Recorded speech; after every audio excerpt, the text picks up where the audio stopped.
Votre Excellence, Monsieur Félix Antoine Tshisekedi, président de la République démocratique du Congo, commandant suprême des forces armées et de la police nationale congolaise, garant de bon fonctionnement des institutions, symbole de la paix et de l'unité nationale, chef de l'État.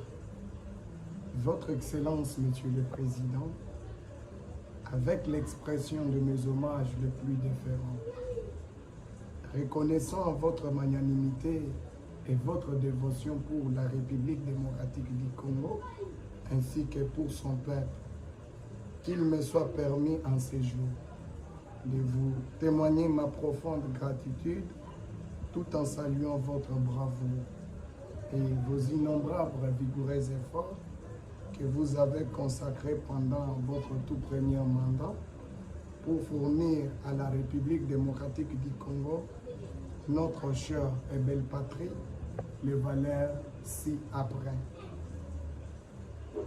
Une bonne diplomatie effective et agissante. L'unité du peuple congolais et les combats contre le tribalisme. Le respect de la souveraineté de notre pays et son indépendance. La lutte contre les antivaleurs, la corruption et les détournements dans la gestion de caisse de l'État. La justice pour tous et la séparation du pouvoir judiciaire.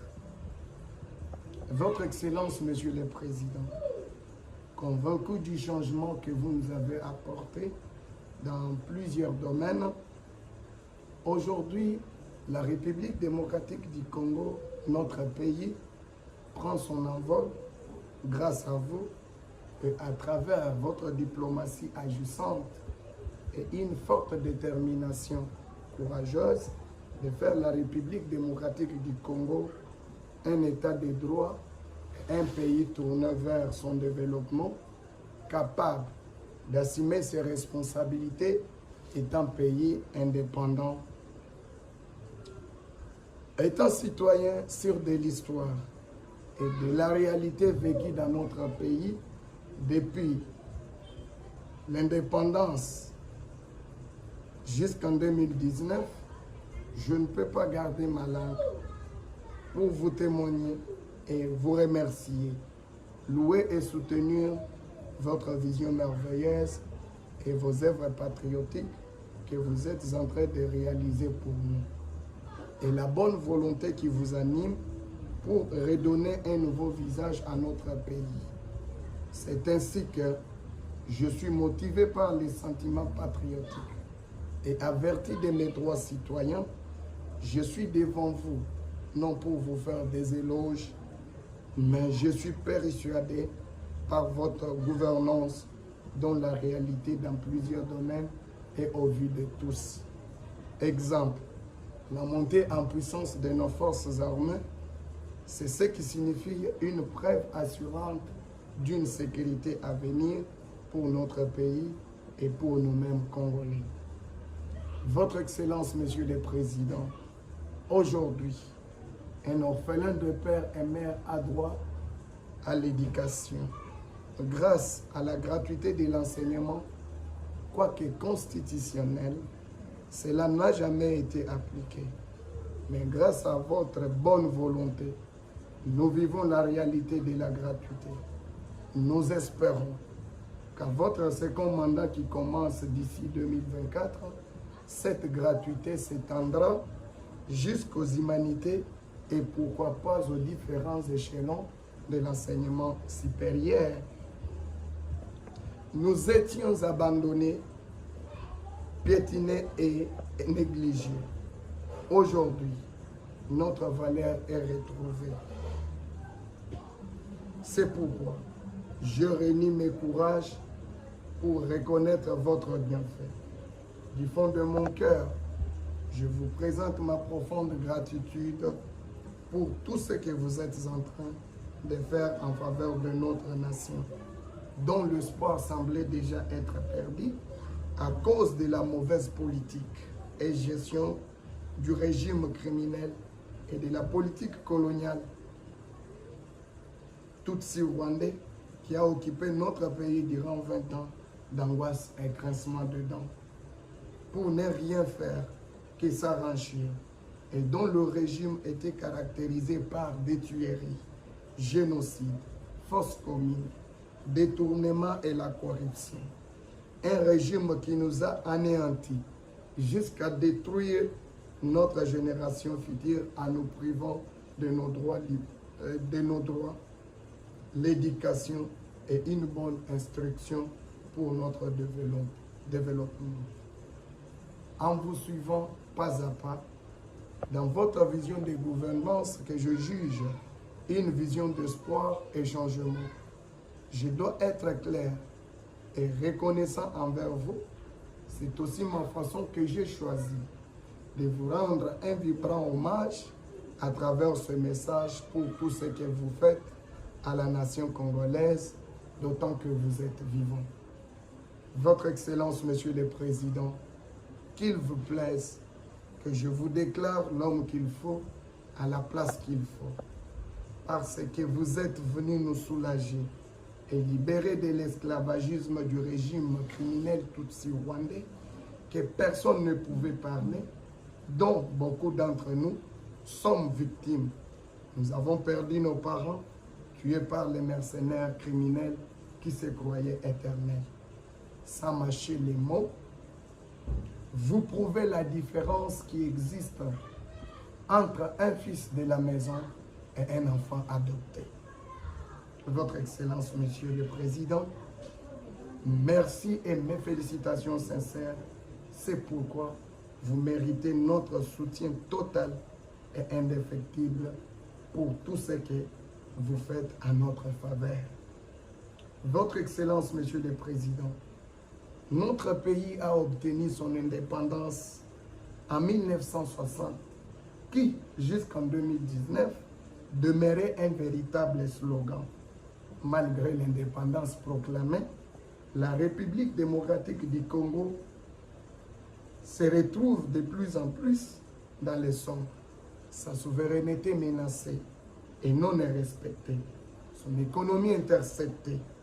Il y a plus de 30 ans que notre pays est agressé par l'armée rwandaise utilisée par M. Paul Kagame en le déguisant comme rebelle du M23 pour semer l'insécurité à l'est de notre pays en complicité de son frère, les destructeurs, et le soutien des pays occidentaux qui cherchent par tous les moyens comment balganiser notre pays.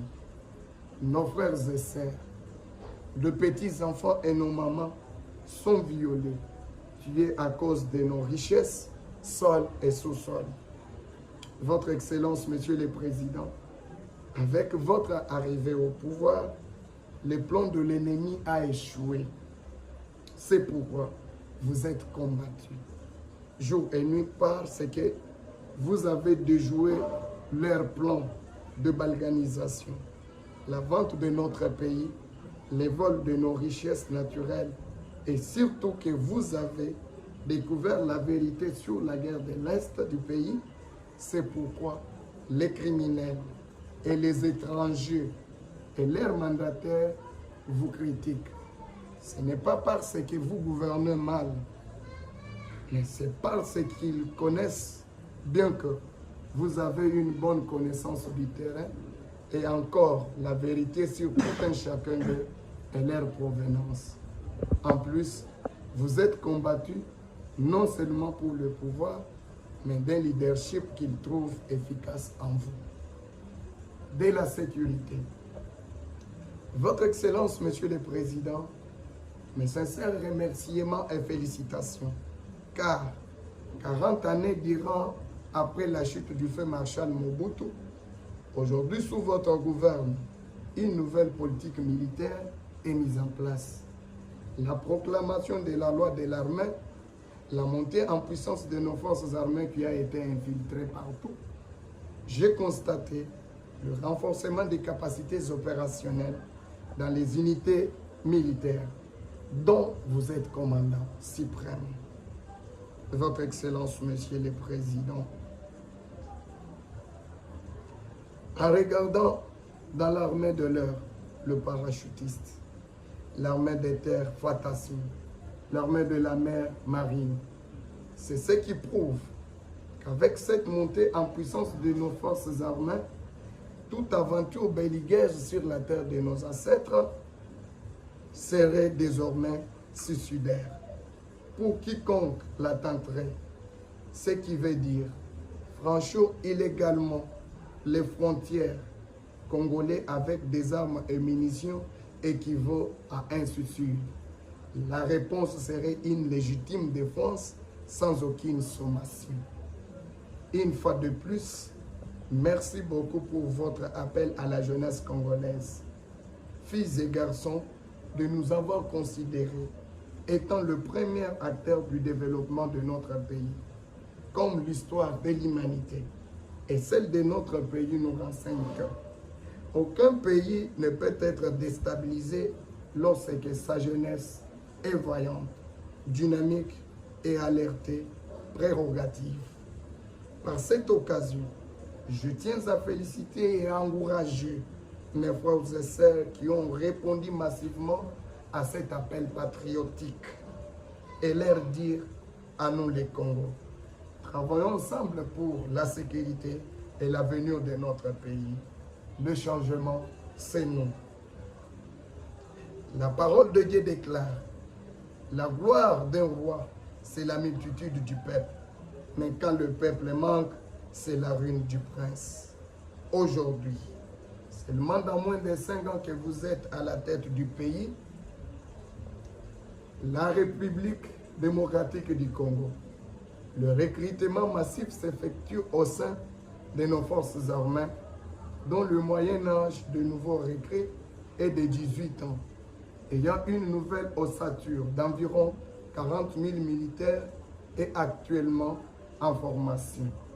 C'est ce qui confirme votre détermination d'instaurer la paix sur toute l'étendue du territoire national et une volonté qui marque la différence de votre gouvernance et celle du règne du régime criminel tutsi-rwandais qui a fait 20 ans en affaiblissant la sécurité congolaise. C'est un Nerkiman qui n'avait pas du tout recruté des jeunes pour former des militaires.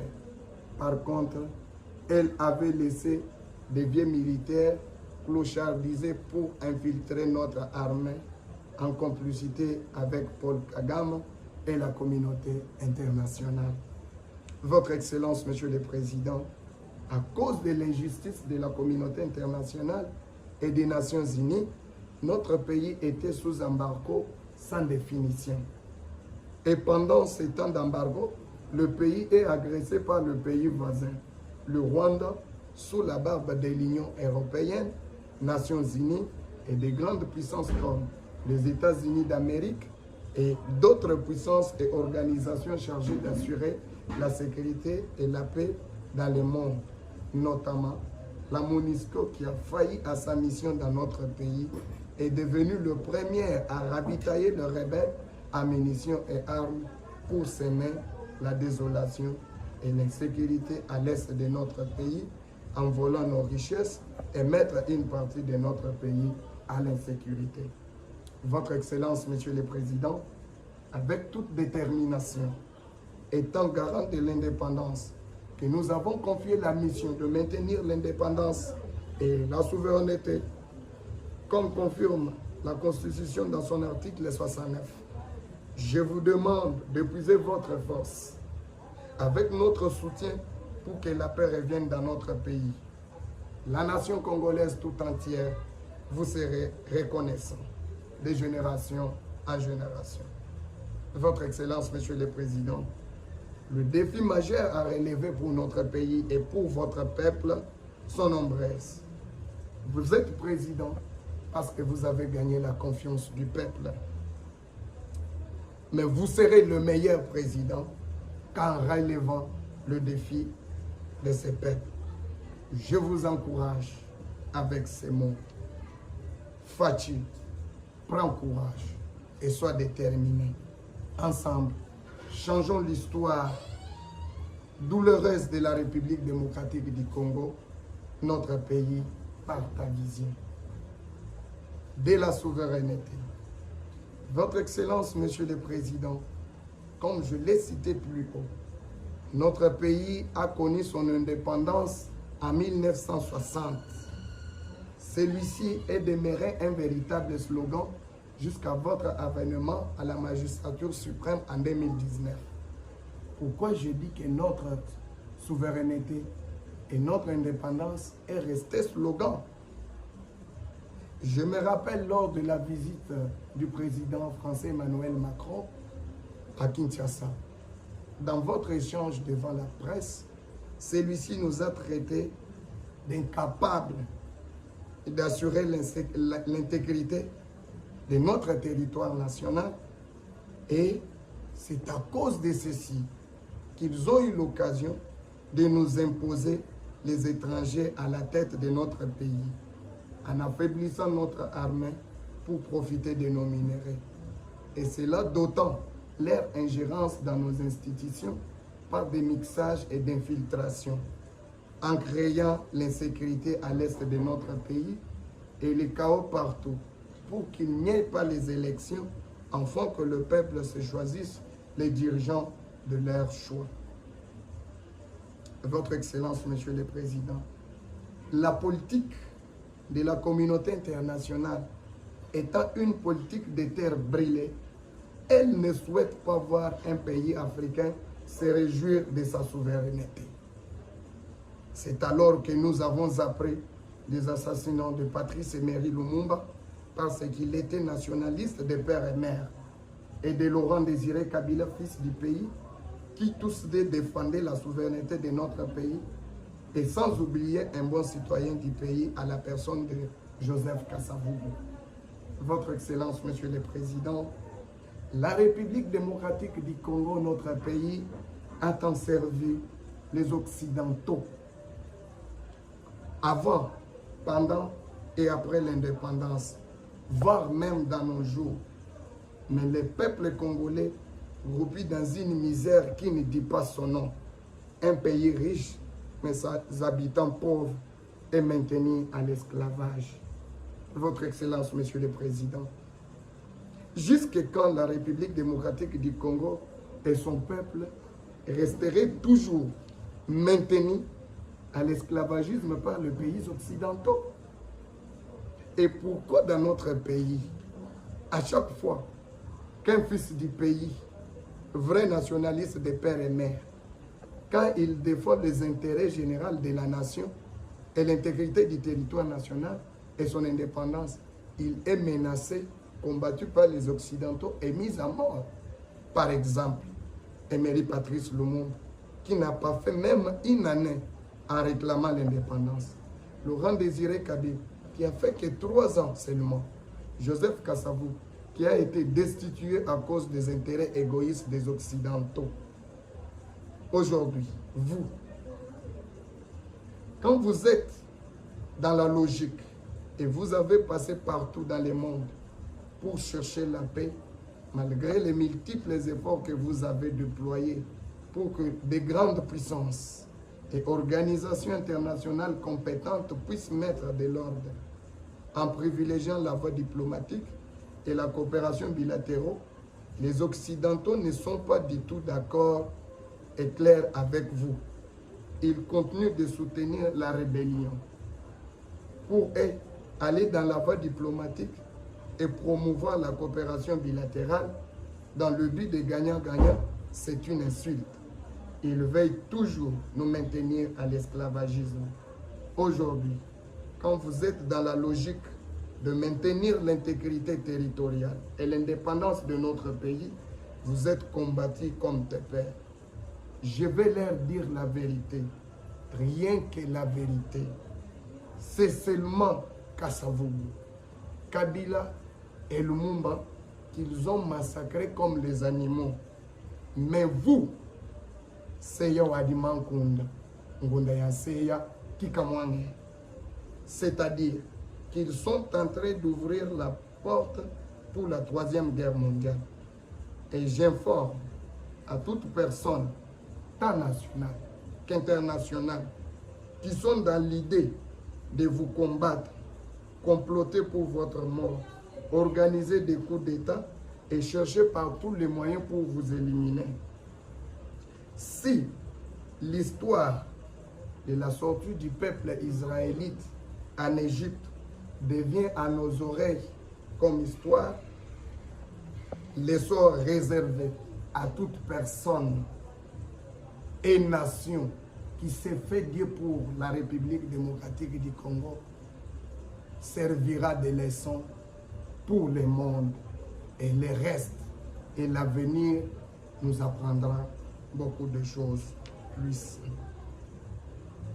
Votre Excellence, Monsieur le Président, je parle de votre diplomatie. Lors de votre investiture du 24 janvier 2019, vous nous avez promis le retour de la République démocratique du Congo dans les concerts des nations, en affichant la volonté de redynamiser la présence de Kinshasa dans les organismes multilatéraux.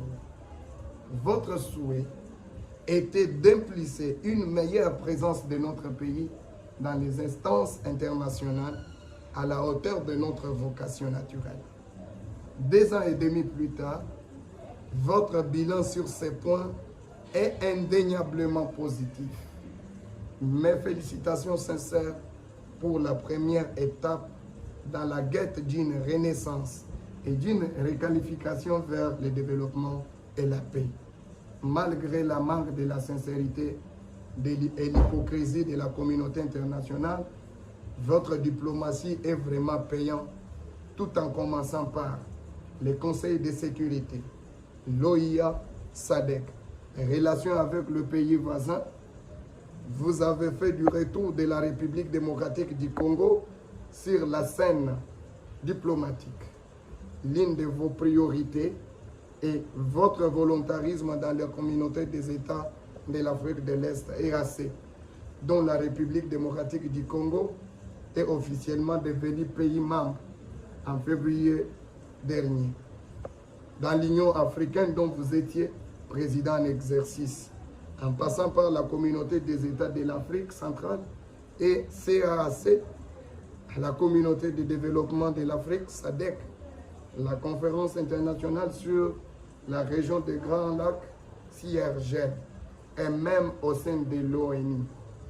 La diplomatie congolaise est à l'offensive de nombreux fronts.